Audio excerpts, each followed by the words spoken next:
Hi friends, good afternoon.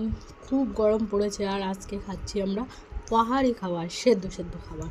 এটা হচ্ছে কচু শাক, যেটা আমি আম দিয়ে খুব সুন্দর করে সেদ্ধ করে অল্প তেল দিয়ে শুকনো লঙ্কা, কালো জিরা, রসুন মিক্স করে ফোড়ন দিয়ে দিয়েছি।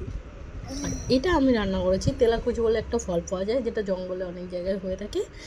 ওখান থেকে পেয়েছিলাম, পাতা তুলে নিয়ে এসেছি। আলু, পেঁয়াজ আর লঙ্কা আর হচ্ছে তেলাকুচ পাতাটা অল্প জল দিয়ে তার মধ্যে দিয়ে দিয়েছি।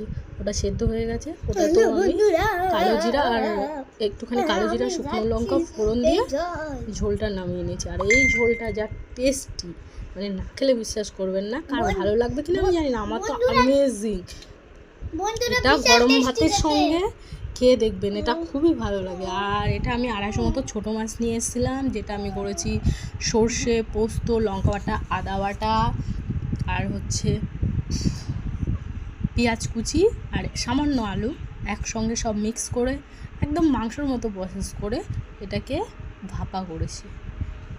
খেয়ে দেখবেন, এগুলো খুবই ভালো লাগে। সিম্পলি হলেও খেতে অসাধারণ, আমার ভালো লাগে। কার কেমন লাগবে আমি জানি না। সো খেয়ে নিই আমি এবার।